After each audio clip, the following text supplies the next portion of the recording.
Welcome to another tutorial of ProfLearn YouTube channel. In this particular video, I want us to look at a discussion on some of the questions, some of the areas that were asked in the exam of May, June 2025. So we are going to have a candid discussion on how candidates were supposed to work out some of the questions that were asked here. This is not the official paper. If you would like to look at the official paper, you can be able to check in the website. So I've just brought some few questions so that we can be able to discuss, and you get to see in the event you are to sit for that exam, how are you supposed to answer different questions. So our focus is on this paper of May, June of 2025. And if you are new to ProfLearn YouTube channel, consider subscribing so that anytime I'm going to upload more tutorials, you'll be notified. So let's dive in so that we can be able to see what is the best way you can be able to answer questions. So one of the areas that was tested is the question to do with functions. And students were supposed to find f of -2. So f of -2, it means that a candidate was supposed to find what the answer is if you substitute -2 to this function. And anywhere you have x, you're going to substitute in this function. Anywhere you have x, you're going to substitute -2. That's why you can see I said 3 times -2 minus 4, and that gave us -10 as our final answer in that case. So basically, that's what you were supposed to do for you to earn those marks. If inverse of a function is also another area that you really need to look at, because it's a commonly asked concept, so that as you are preparing for the coming exam, you can be able to. So in the process of you working out this question, what you need to realize is that for if you are finding f inverse of x, so you are going to look at this function that we are having here. So which means that you can be able to change f of x to y. Once you have changed that, then you switch x and y so that you'll have x equals to 3y minus 4. Once you have changed f of x to y, then switch x and y. What does that mean? Where you have y, you write x, and where you have x, you write y, as shown at this point. Once you've done that, the next now thing that you're going to do is to ensure you rearrange the formula so that you can be able to make y subject. So after you've done this, now you can say make y subject. Make y subject is the next goal in this particular area, so that you can be able to find the inverse function. So making y the subject, you shall have this here. So meaning that at the end of it, you can be able to say f inverse of x is x over 3 plus 4 over 3, or it can be able to be written like this. And if you do that, you are to get all your marks. Next is the concept of composite function. Students were asked to find what g f of x is, and that is f g of x, what it is, f g of x here. And for you to work it out, it means to the function f of x, anywhere you have x, you are going to replace g f of x.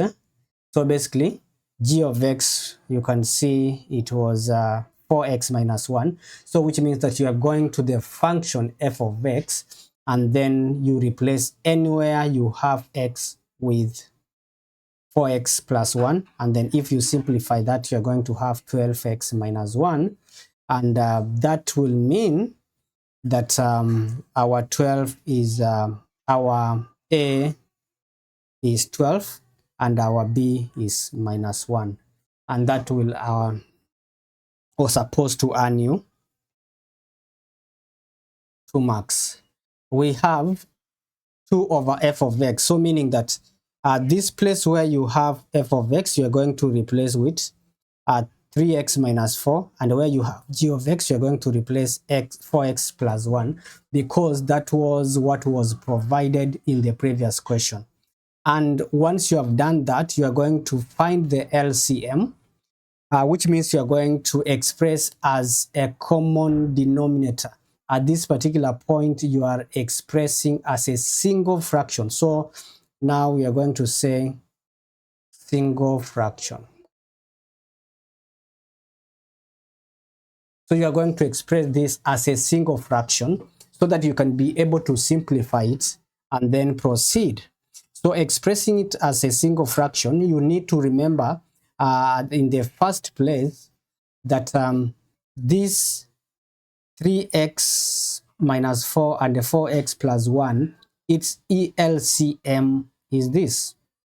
Yeah. So once you have this as our LCM, we can be able to say what you multiply by the LCM, you are going to cross multiply in simple terms. Once you have identified this the LCM, this will be multiplied here, and also this other one that we have will be multiplied on the other end, so that you can be able to have the expression, which is what?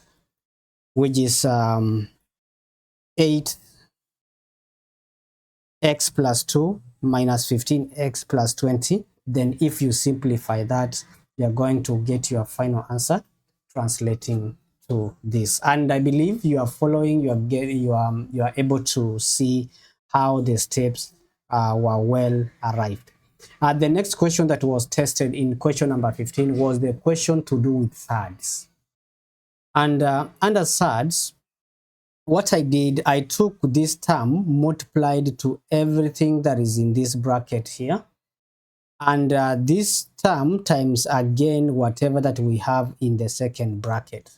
Then if you multiply, if you are going to multiply, 2 times 1 will give us 2.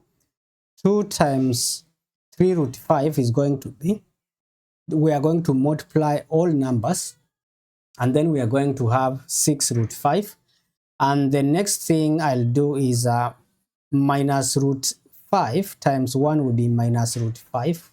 And then minus root 5 is going to be multiplied to this, which will mean that we shall have minus root 5 times 3 root 5.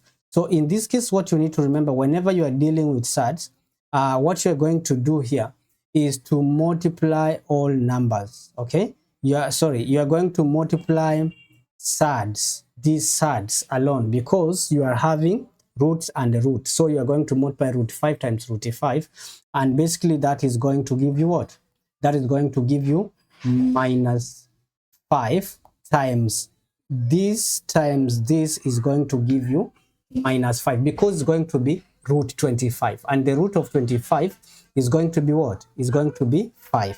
Then 5 times 3, because there was a 3 seated here, then we are going to have, this is going to be minus 15. That was minus 15. You can see there was a minus here and there is a minus here, which means that we are going to have positive 15 here, well seated there. And ideally, we are going to remain with our final answer, which is equivalent to 17 minus 5, 7 root 5. And how are we getting minus 7 root 5?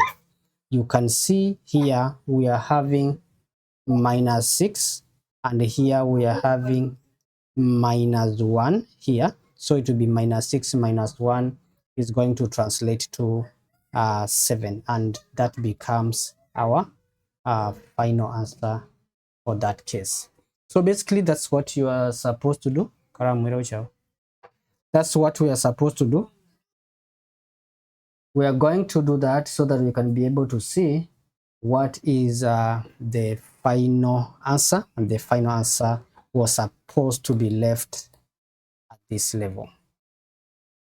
Well, moving to question number 15b, it was all about rationalizing the denominator, and anytime you are told to rationalize the denominator, of course, you're going to multiply the same whenever you have this single roots. You are going to multiply the same both numerator and denominator.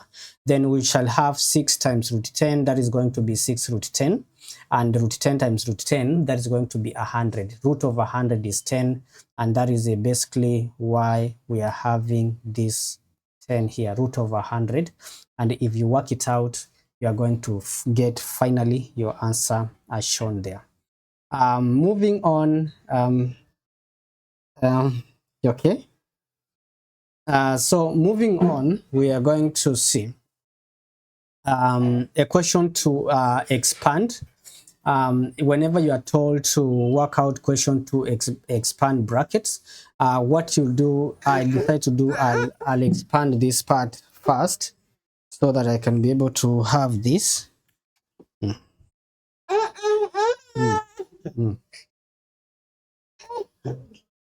Yeah, so which means that I started by expanding the first bracket, and you can see the first bracket, the one that I'm having here, which means that you're going to take the first term, you're going to take the first term of the first bracket, you multiply it to everything that we have in this section.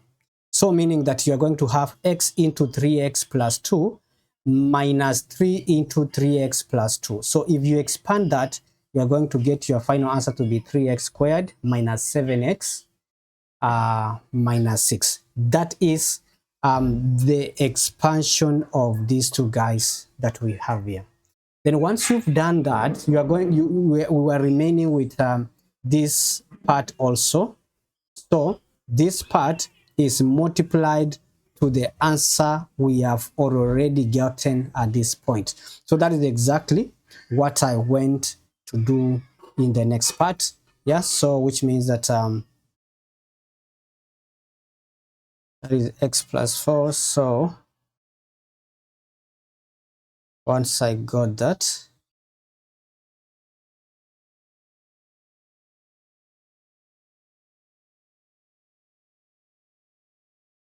yeah, that is exactly, now you can see I did here. I took x plus 4 times 3x squared minus 7x minus 6.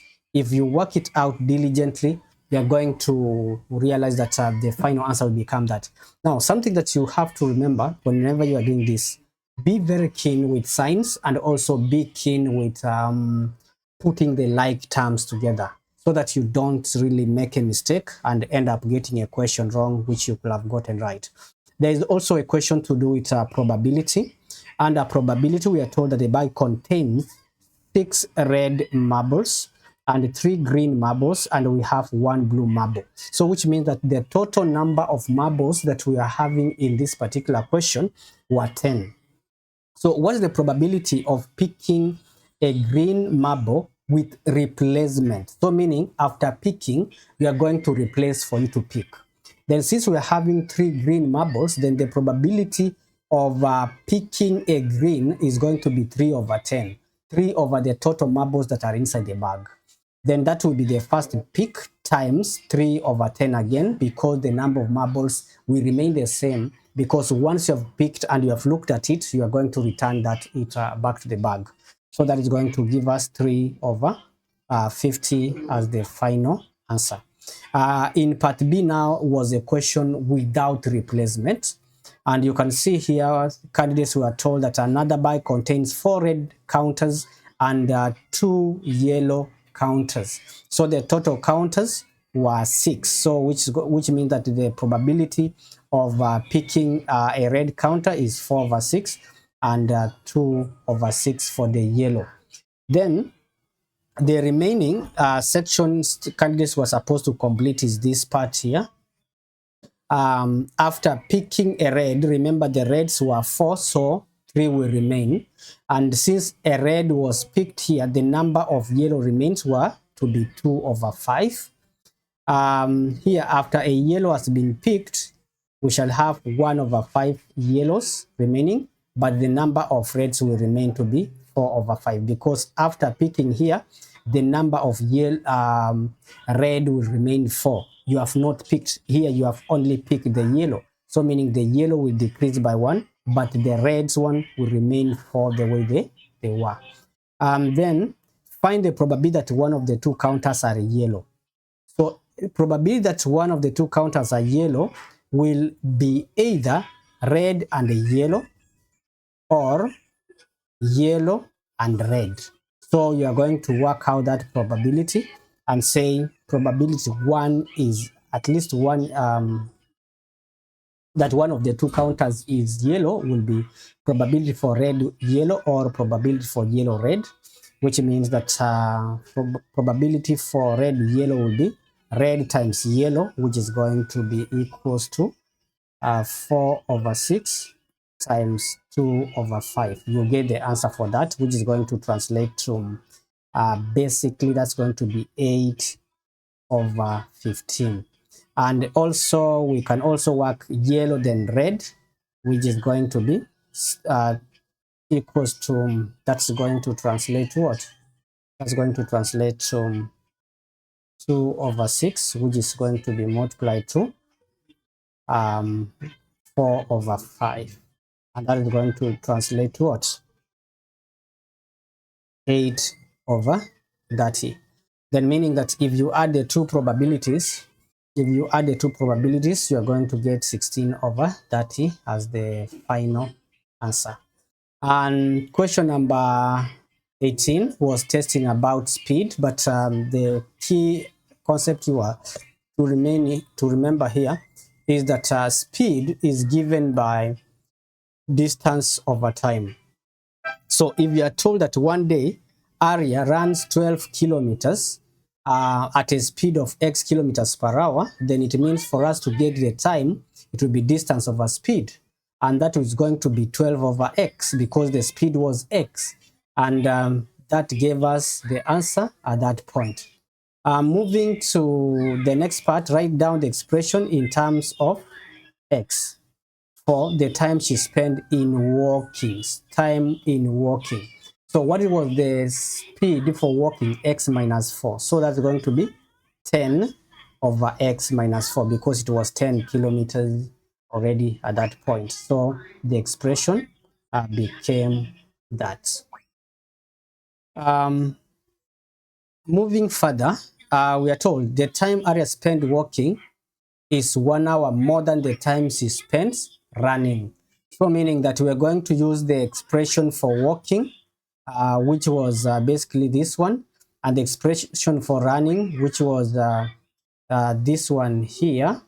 Okay, then it means that now we can be able to subtract the two expressions, and then we shall say that is equals to 1. So once we have that, we can be able to express as a single fraction by finding the LCM, and our LCM from the previous section you have seen also, we are going to take basically this value that you have here times this. So that is going to be our LCM. Then you cross multiply, this will be multiplied that end, and this one will be multiplied in this end. Then you express as a single fraction as shown at that point. Then if you work it out, you will end up having your expression as a quadratic equation. So once you have the quadratic equation, the next question is factorize. How do you factorize? You look at the term you have here and the last term, you multiply them, you get the product -48. But the sum is going to be -2. Which two numbers are you going to multiply? You get -8, but when you add them, you get -6. -2 rather. You add them, you get -2. Which two numbers? The two numbers are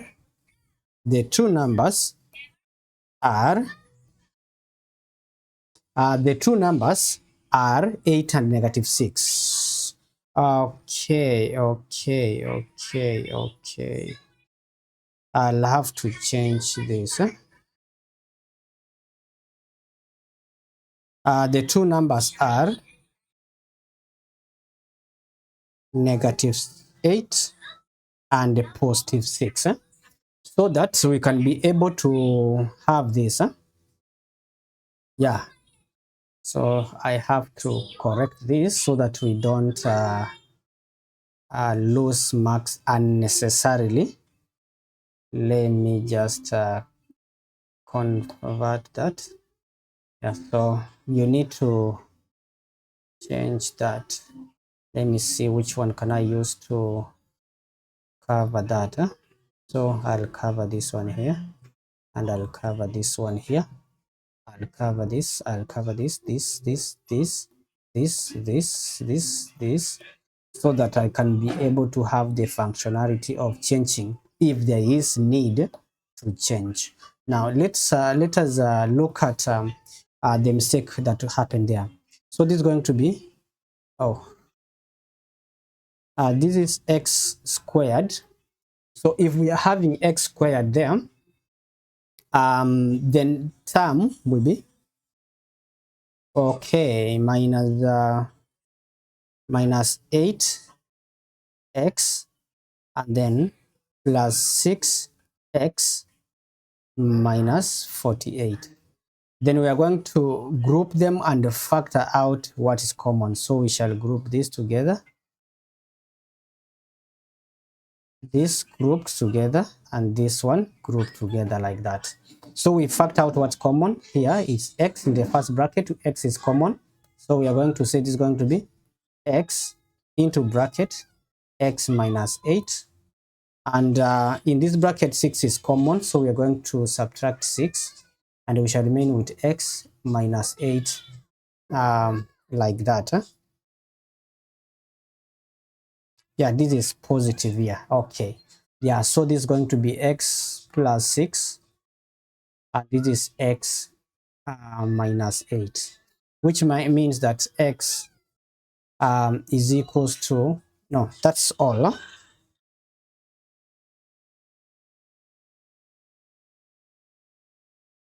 Okay, use factorization to solve.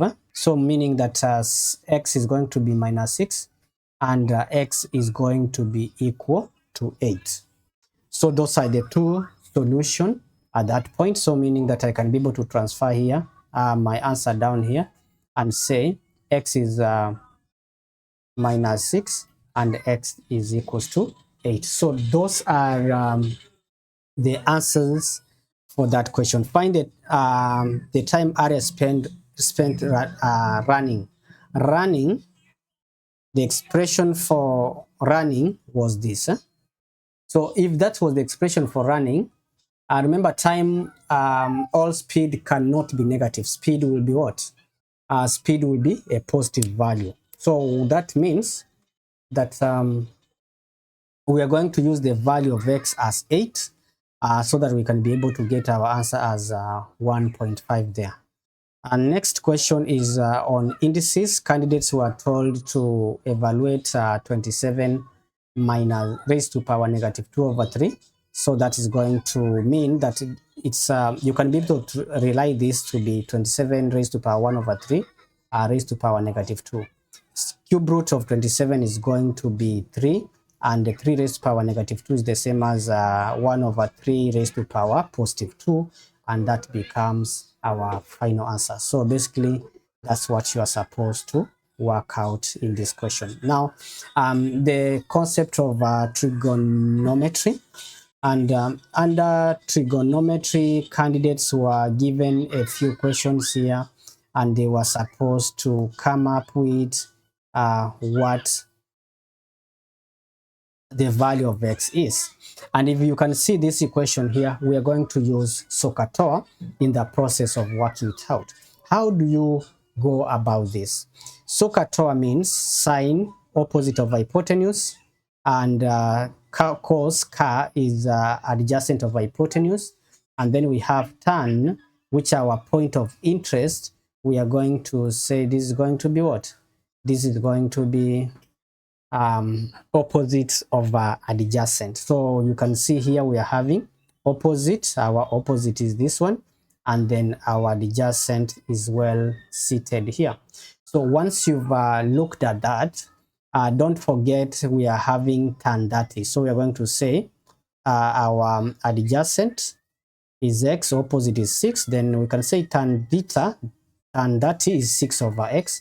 If you make x the subject of the formula, you are going to get your final answer being x over tan 30. But since this is a non-calculator paper, there is no way you could be able to proceed without a calculator. You need to know what really tan 30 is. So I used this special triangle that I believe you are taken through in the process of working out.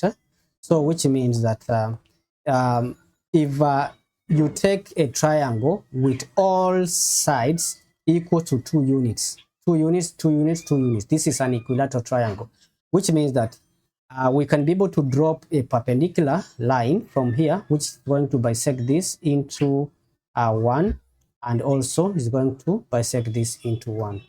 Yeah, and that will mean that our base is 1 and our height, because this is 2 hypotenuse, and this will be we can be able to say square root for the height will be 2 squared minus 1 squared is going to be root 3. Yeah, so which means that if this 60 also the whole of this 60, but if we bisect it, becomes 30, this part becomes 30, then we can be able to use this right angle triangle to know what tan 30 is. Tan 30 will be opposite over adjacent, which is going to be equivalent to this value that we are having at this point.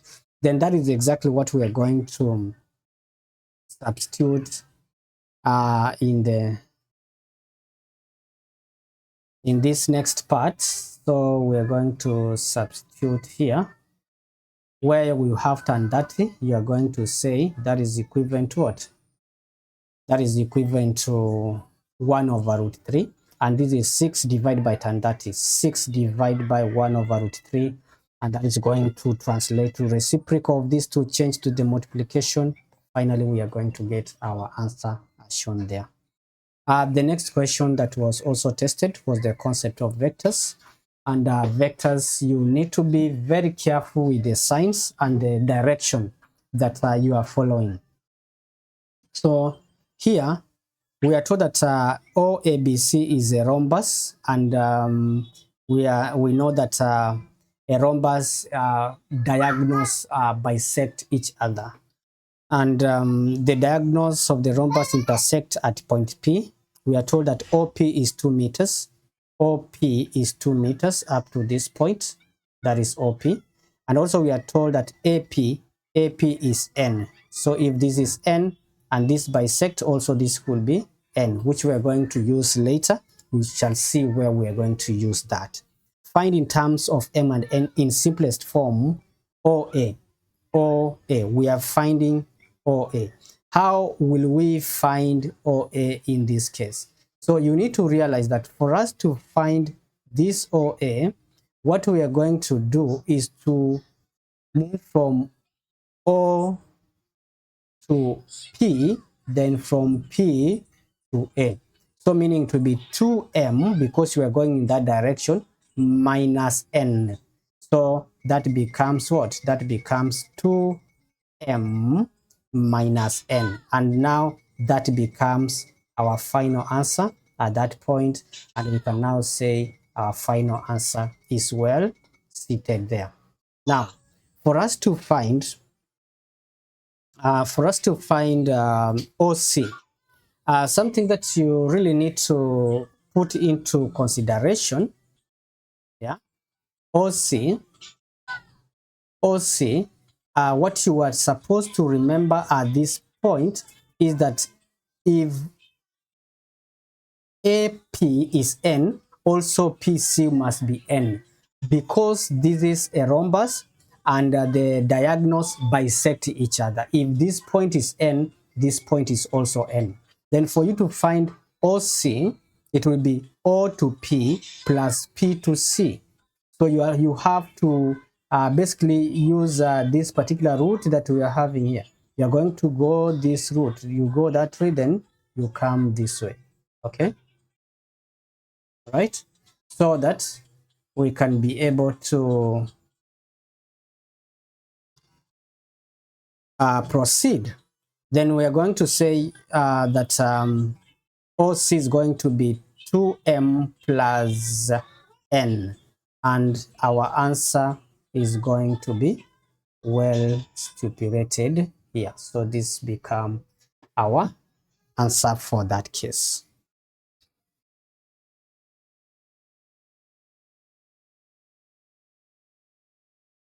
In question number 22, we are told that a curve has the equation y is equals to x raised to power n plus qx squared plus 9x. So which means that for us to do dy dx, remember, whenever you are doing dy dx, you take the power, you take it down first. Like here you are having, let me just show you where I began from so that at least you can have an idea what I did. I was having y is equals to x raised to power n plus q x raised to power 2 plus 9x. Okay, so once you have this, you are going to take the power down. So if you take it down, it becomes in front here, but you decrease n by 1. You take n minus 1 so that we can have this. And this one, you take 2 down, it becomes 2q. 2 minus 1 will give us power 1, and there's no need for us to write that.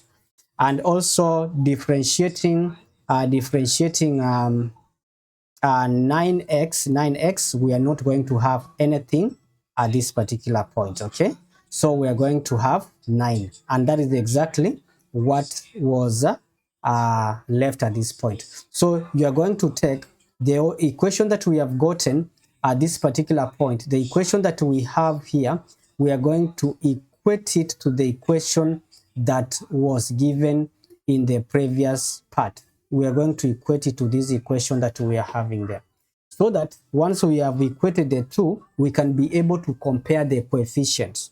So you can see here we are having n raised to power something. So you can see this is going to be n, and n is going to be 3, because this is going to be that, then it means that n is going to be 3. Because even if you take even the powers here, you can take 2n, and n minus 1 is equals to 2.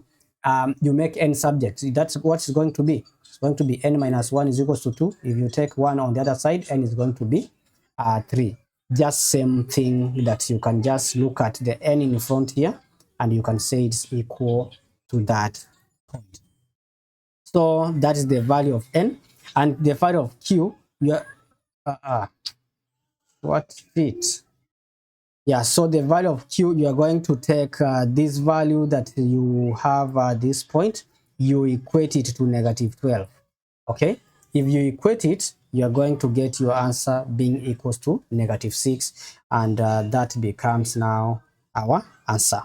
If you are told to find the turning point, guys, remember at the turning point, what is important there is that dy dx is equals to 0. That is the key area to need to remember, and then you can be able to solve the quadratic equation, maybe using factorization or using a quadratic formula. And you can see now in my case, I got my x to be 1, and my y, I got sorry, my x1 to be 1, and the other x value to be x is equals to 3. So you can see now at that point we have two different values of x, meaning that this equation was basically a cubic function. So if it was a cubic function, basically it was having two turning points. You'll have one turning point and another turning point somewhere there. So that is why you can see we have two different values of x for the turning points.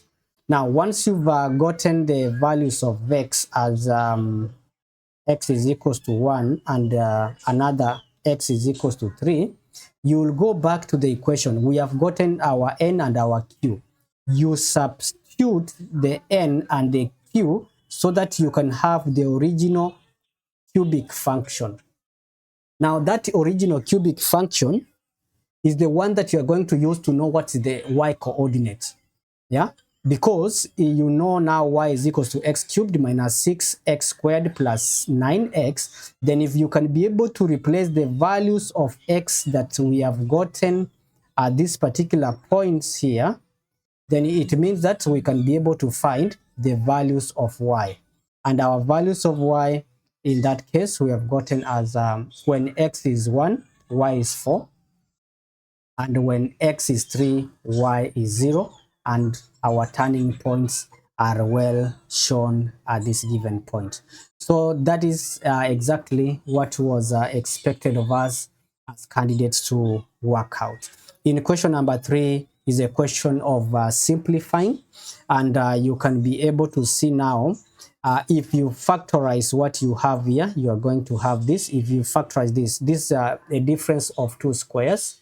So which means that once you have that, you can be able to cancel this together, and then you are going to remain with the expression well stated.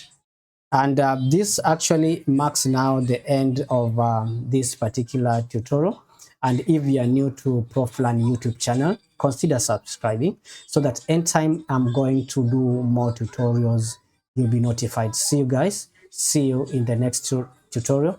And for those who are going to do their exams, all the best and good luck. See you.